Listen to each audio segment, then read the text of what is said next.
El matí de la República, amb Èric Bertran.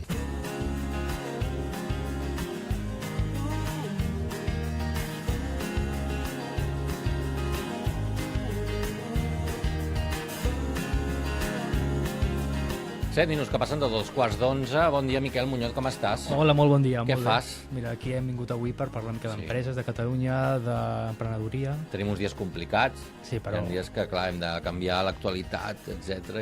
Però vaja, avui segueixes aquí. Evidentment, perquè tornat. l'empresa ha de seguir endavant. Sí, és veritat, que no falli. Passi el que passi... N'hi ha que hem de marxen, seguir. n'hi ha que tornen i n'hi ha que venen, perquè Clar. n'hi ha moltes que venen també de noves. Vull dir, Sí, això no sabem mai què passarà. Bé, què ens portes avui? Aviam, què ens expliques? Doncs avui parlarem d'un tema molt interessant aquí a Barcelona, Catalunya. És un tema que funciona i que té un espai molt important al sector, no? de Catalunya. Avui tenim el Jordi Clotet, CEO de Nexitum. És una empresa especialitzada en el servei de personal shopper immobiliari. És a dir, que et busquen la casa ideal. Exactament. Molt bon dia. Bon dia. Com estàs? Molt bé. I l'empresa es diu Nexitum. Nexitum Personal Shopper Immobiliari. Molt bé. Som assessors de compra, comprem pisos. Tots els que es puguin. Tots Els que compreu ens primer i encarreguin. després el repartiu o com va això? No, sempre sota encàrrec. Molt Nosaltres bé. som una empresa sense producte. No se'ns ha de confondre amb una immobiliària, Clar. que ells treballen pel que ven, tenen producte, i quan algun possible client el veu, intenten vendre-li. Això hi ha un programa de la tele, que jo veig, però no sé quin canal, que són una gent que està al Canadà, no sé on, i diuen, ¿tu cuánto dinero tienes? No, $500,000. I llavors van i els hi busquen una casa segons les seves d'allò, i van visitant un parell o tres. És exactament això. Veus? A la catalana, si tu vols. No? Nosaltres no hem inventat res. Fa molts anys que a Estats Units i a països anglosaxons això es ve fent. Vull dir, i, de fet, si ho pensem, té tota la lògica. Aquí hi ha una desproporció de l'ajuda al propietari o al futur propietari descomunal. Un propietari vol vendre casa seva i té molts agents, immobiliàries, administradors de finques, APIs, que intenten ajudar-lo per vendre aquest pis. I en canvi el comprador va sol, amb una compra que fas 1,4 vegades a la vida, de mitja, i aprens a base de bufetades. Aleshores, nosaltres el que hem fet, després de 25 anys d'experiència al sector, és renunciar a tenir una immobiliària, que ens funcionava molt bé, i muntar una empresa que és una assessoria al comprador. Ajudem a comprar. Posem tota la nostra experiència, els nostres contactes i la nostra estructura en favor del que compra. I llavors, a quin tipus de client es dirigeix a vosaltres ara mateix? Vull dir, perquè no sé si la gent exactament sap el que és això, no sap com arriba... Mira, vas fer la pregunta al revés, diguéssim, no? Qui compra un pis? És tothom. Sí. Tots vivim en una casa de lloguer o de compra. Aquí tenim molta cultura de compra. Qui compra un pis? Tothom. A qui ens dediquem? A qui ens vulgui contractar. En realitat, tal com dius, és un servei poc conegut, però nosaltres som una empresa amb una estructura determinada i, afortunadament, en aquest cas no tenim gaire competència. Aleshores, un client ens porta un altre. De fet, demà comença el Meeting Point i tenim estant allà. Cada vegada es coneix més. Aquest any hem sortit amb molts mitjans de comunicació com a cosa novedosa i un client et porta l'altre, però en principi el nostre client és la parella que compra pis, uns senyors més grans que els fills se'ls han ja anat de casa i fan un canvi de pis, i també tenim inversors que fugim de treballar per l'inversor especulador, això per descomptat, però sí que treballem per la gent que té algun diner i vol comprar un pis per després llogar-lo, en lloc de tenir els diners en el banc que li donen pocs diners. No? Pues fer l'assessorament de què és el millor que poden comprar i amb quins ratis seria correcte estar satisfet amb aquesta compra. El més important és saber el pressupost, suposo, clar. Perquè aquí tenim ara unes cases i unes coses que veig, però... Just, però és adequar el pressupost. Nosaltres sempre comencem, quan un client té la motivació de comprar, amb una visita al nostre despatx demanant-li que faci la carta als Reis. I a partir d'aquí nosaltres el que hem de fer és posar-hi ordre perquè d'entrada demanem que sigui exactament el pis dels seus somnis. Després està clar que s'ha d'adequar el pressupost amb la realitat de mercat, diguéssim, no? Però moltes vegades és perfectament viable. Inclús el fet de quadrar el pressupost, hi ha gent que et parla d'una xifra i quan estires una mica i dius d'on surt aquesta xifra, si tu tens aquests diners i dius són els que tinc, doncs és clavat això, no? Però molta gent, moltíssima, demana una part d'hipoteca i aquests números s'han de saber fer molt bé. Potser ho fas veure que no, que tens un pressupost superior.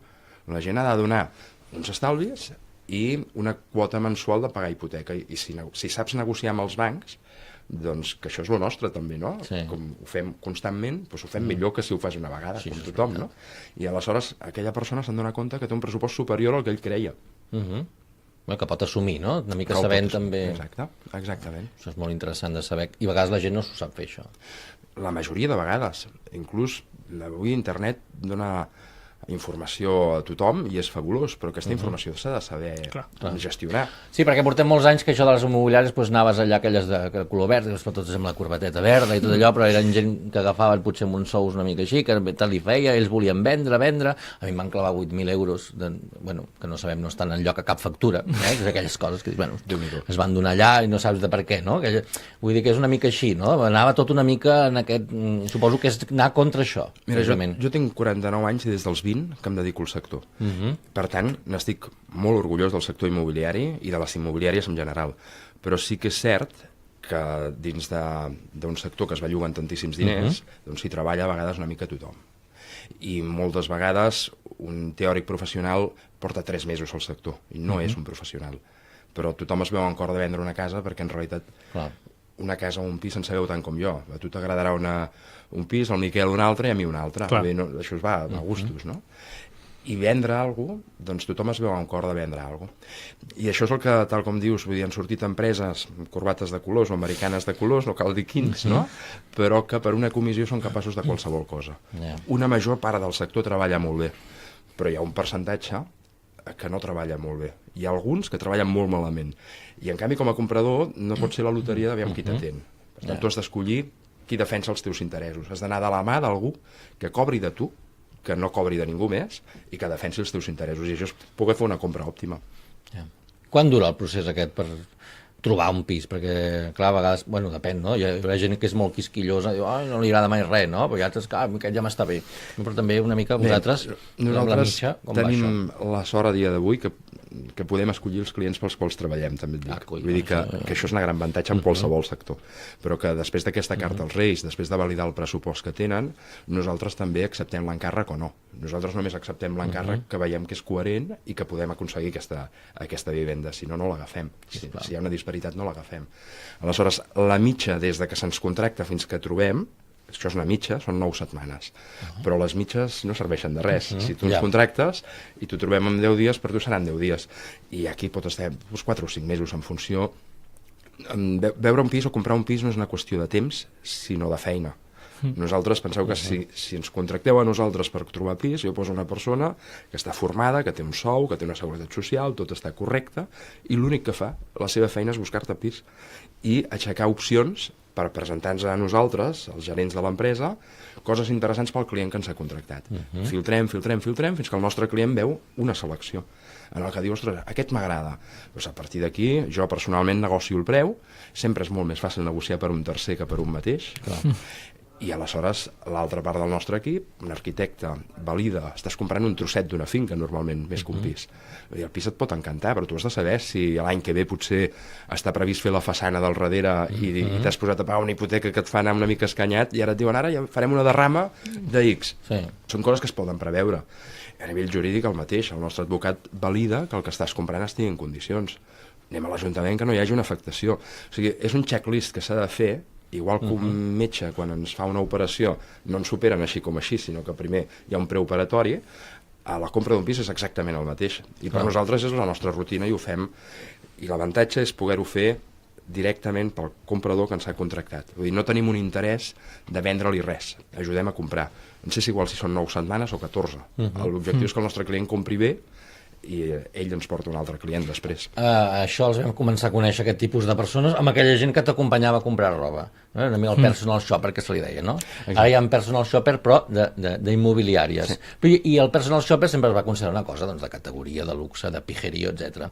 Vosaltres també us dirigiu un tipus de públic que diu, home, tinc una persona que ja em fa la feina, diguéssim, no? Això, vull dir, això es paga, no? Mira, quan vam pensar com dir-nos, i no parlo de Nexitum, el nom de l'empresa, sinó el nom genèric, personal shopper immobiliari, pensàvem d'una forma de dir com la gent pot entendre el que ets sense haver-ho d'explicar, com estem tinguent l'oportunitat, que òbviament us agraeixo avui, de dirigir-nos a tantíssima gent. No?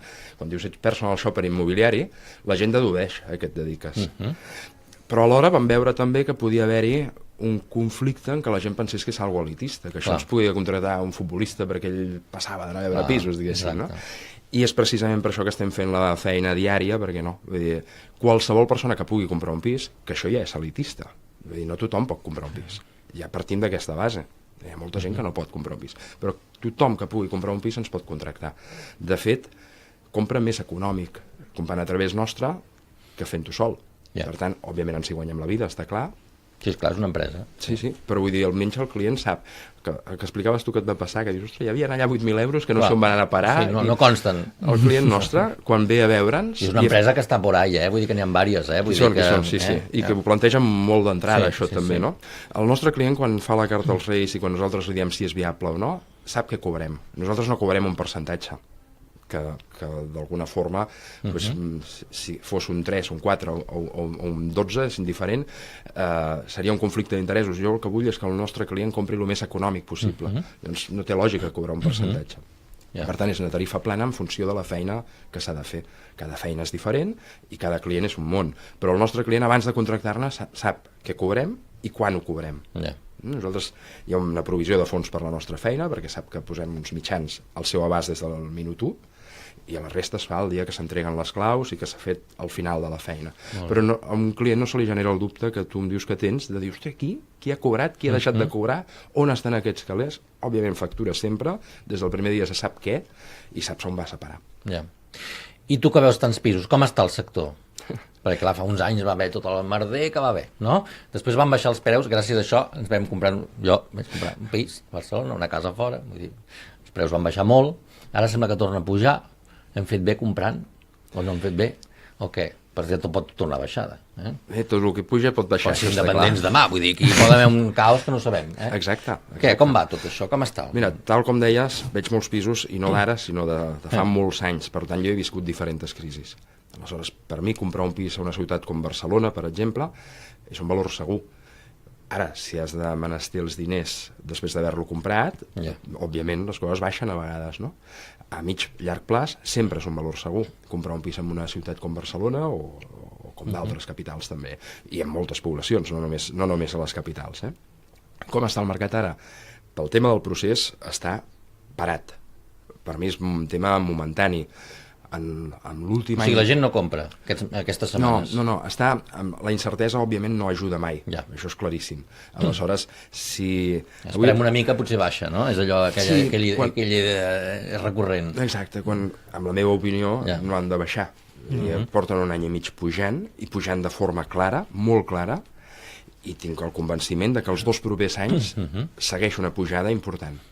Després tindrem una aturada en quant als preus, lògica, de 2 o 3 anys més, i després, honestament, no en tinc ni idea, perquè la futurologia no en sé. Però sí que tot apunta a que el mercat anirà així 2 anys més de pujada important i després 3 anys d'estabilitat. I té tota la lògica pels tipus d'interès, que estan pel terra, és un moment històric, té tota la lògica perquè durant molts anys molta gent es va retenir a comprar, hi ha un coll d'ampolla de compradors i els preus són molt coherents. Però ara sí que és cert que estem en unes setmanes curioses, si més no, que fins i tot si vas al banc veus que hi ha gent preguntant què ha de fer amb els seus diners, si endur-se'ls a casa, doncs imagina't... Comprar un pis no és com anar al mercat, no? Vull dir, és una cosa també que... En realitat, és anar al mercat, Sí? Sí, clar, és un altre mercat. El que la senyora que va... No va... vas cada dia, tampoc. La senyora que va al súper sap comprar. Doncs anar a comprar un pis és anar al mercat, però has d'anar a algú que t'ajudi i que conegui aquest mercat. L'especialista. Tornant una mica a l'empresa i als serveis, en una primera reunió, un client que va a vosaltres necessita pedagogia de saber com comprar? Cada cas és un món, però sí. Sí que ho necessita perquè hi ha gent que es fixa amb l'amic de la feina, amb la veïna o amb el cunyat que en sap molt. I aleshores això és un risc moltes vegades temerari. O algú que diu, no, és que jo ja sóc advocat, per tant el tema de papers jo ja el domino. I ell és advocat laboralista. Clar. Doncs vull dir, s'ha de ser especialista en dret immobiliari, que en realitat no és bastant complicat, però això és com tot. Pel meu mecànic tampoc és complicat arreglar-me el cotxe, però jo sóc horrible en aquest sentit, no? Doncs cada client és un món, però per nosaltres és molt gratificant veure algú que et delega la compra més important de la seva vida i que entén que no és que t'agradi un pis i ja està, sinó que és molt més complex, això, que tinguis la tranquil·litat de que compres a un preu bo o molt bo, però que no estàs pagant el gust i les ganes d'algú. Que tinguis la tranquil·litat de coses que no es veuen, el que dèiem. Si té aluminosis, això, bigues de fusta, que boniques, i si té termites, i si té carcoma, doncs tot això és fàcil de comprovar-ho, si ho saps fer, i molt, molt senzill de comprovar-ho. Però per nosaltres, que tenim un engranatge, un equip multidisciplinar, que cadascú fa la seva feina i és sistemàtic. A la que el meu equip s'encén una llumeta d'un pis interessant per un client nostre, intervenen 2 professionals més que fan una pinça per validar les dues vessants, i al final el client ha de disfrutar de la compra, de dir, és això el que volem. Mira, et poso dos clients que venen, aviam quina fa més gràcia, com els tractaries. Un que diu, mira, escolta, que tinc 200.000 euros que he estalviat i vull comprar-me un piset, jo i la meva parella, perquè ens anem a casar, em fa molta il·lusió, a veure què em trobes, una cosa que sigui maca, algun barri que estigui tranquil, etc. I ara diu, escolta, mira, porto 1,5 milió d'euros, compri'm el que vulgui, tant me fa, però l'any que ve que valgui 2. Òbviament, la il·lusió me la fan els primers, per descomptadíssim. Però n'hi ha de tot en aquest món, eh? Hi ha de tot, hi ha de tot. D'entrada, evitem agafar especuladors. Això és claríssim. A més, seria deshonest amb nosaltres mateixos. No té sentit dir-li a algú que jo puc agafar un pis que valgui 1,5 milions i convertir-lo en 2 milions en 4 dies. Perquè si ho sé fer i porto guanyant-me la vida molts anys, per què no ho faig jo? Doncs això no té cap sentit. Cap ni un. L'altre és persones que ens han vingut, i això és cert, algú que té una quantitat respectable de diners i diu, escolta, em vull garantir la jubilació. Com ho puc fer, això? Doncs mira, amb aquest milió pots comprar 4 pisos. Jo prefereixo que comprem 4 pisos que no pas que en compris un de molt xulo. I això ho podem llogar per aquest preu. Posem lloguers, no lloguers socials, però no posem els lloguers descarats que estan ara, que són insostenibles. Posem un lloguer a un preu interessant per tu, però que puguem escollir el llogater, que sigui algú que pagui, que puguem validar també, que tinguis tranquil·litat també, no? Doncs fer un estudi d'això per una persona que s'ha passat tota la vida pencant i potser ara ha vengut la casa on han viscut sempre i diu, tu me'n vaig de lloguer i compro 4 pisets i encara estic bé i viatjo una mica. Passa això de gent que ha tingut finca, diu, ara me'n vaig de lloguer, tu? Sí, sí que passa, sí. Sí, perquè les circumstàncies canvien i hi ha gent que ha tingut un pis de 150 metres i ha tingut 3 o 4 fills i ara els fills ja volen sols i aquest pis és enorme. Com els Pujol, mira, van tenir 7 o 8. Bé, jo seria un cas diferent, penso, el que voldria. Però sí que passes tot sovint, de persones que són persones absolutament normals que han pencat tota la vida i ara estan pensant amb els 20 anys o 25 que els hi queda de vida, i dius, hosti, com ho garantitzo això? I no em calen 150 metres per viure. I això és molt bonic de fer, també. Que et deleguin aquesta feina és preciós, tant com quan el que compra per enamorat i per anar a viure, no? No teniu límit. Menys d'això no li podem buscar res.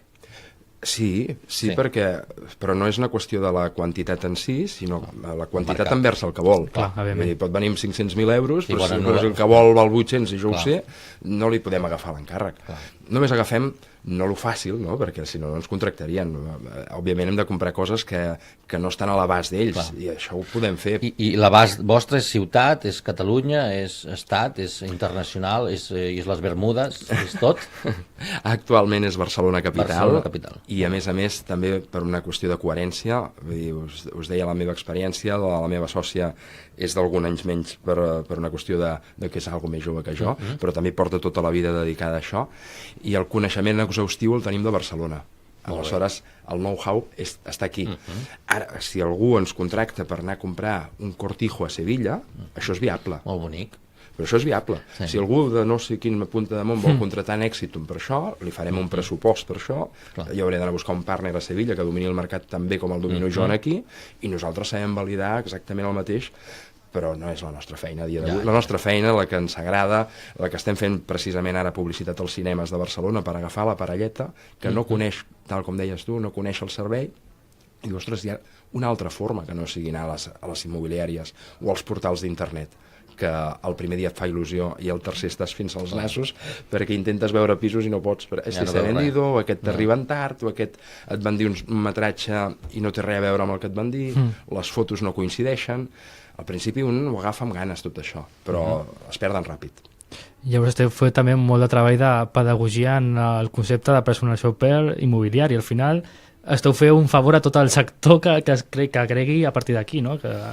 Miquel, pensa una cosa, nosaltres, l'Helena Gallardo i jo, teníem una empresa immobiliària que ens funcionava molt bé, inclús en temps de crisi, vull dir, potser ha estat els millors anys nostres. I la idea nostra va ser canviar el sector Vull dir, no solament guanyant-hi la vida, que això doncs, cadascú amb la seva feina doncs, és lícit i és el que vol fer, sinó fer alguna més que guanyar-se la vida. I és molt bonic el que està passant a Barcelona i que, a més, des d'aquí va cap a fora. Vull dir, a Madrid... Perdoneu.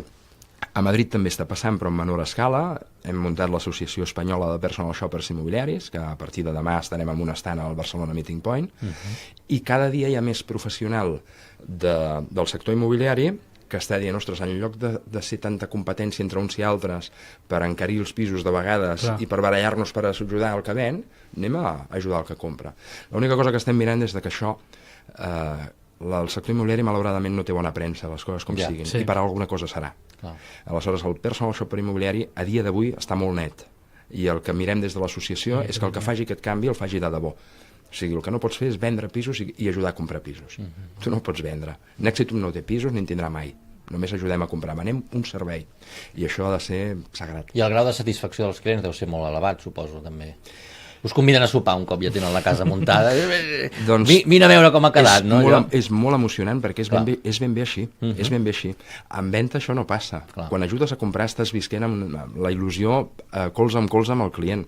I això ens passa tot sovint. I afortunadament tenim molts comentaris a les xarxes i tenim vídeos a la web que a vegades em diuen, són actors? No, us ho juro que són clients, de debò que són clients, i ho són.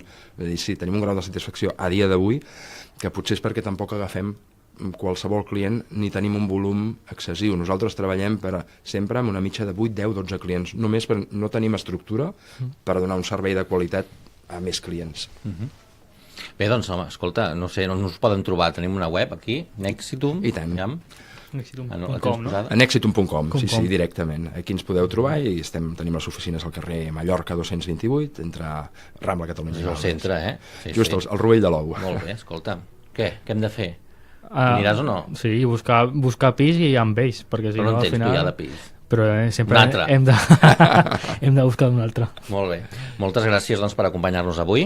Gràcies a vosaltres per convidar-me. I espero que ens tornem a trobar i a veure si trobem algun piset per aquí a Barcelona.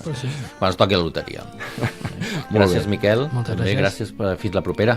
Ens veiem d'aquí uns dies. Ens veiem aviat. Si Déu vol, també. Si el país vol. I si no, també. Nosaltres tornem demà a partir de les 9 del matí, com sempre, aquí al Matí de la República. Que passeu molt bona jornada. Fins demà. És tan fàcil deixar-se emportar pel vent quan bufa fort com sentiments que han canviat per art de màgia, que han canviat per art de màgia. Tot és diferent i ara el sol surt a ponent, ha canviat per art de màgia.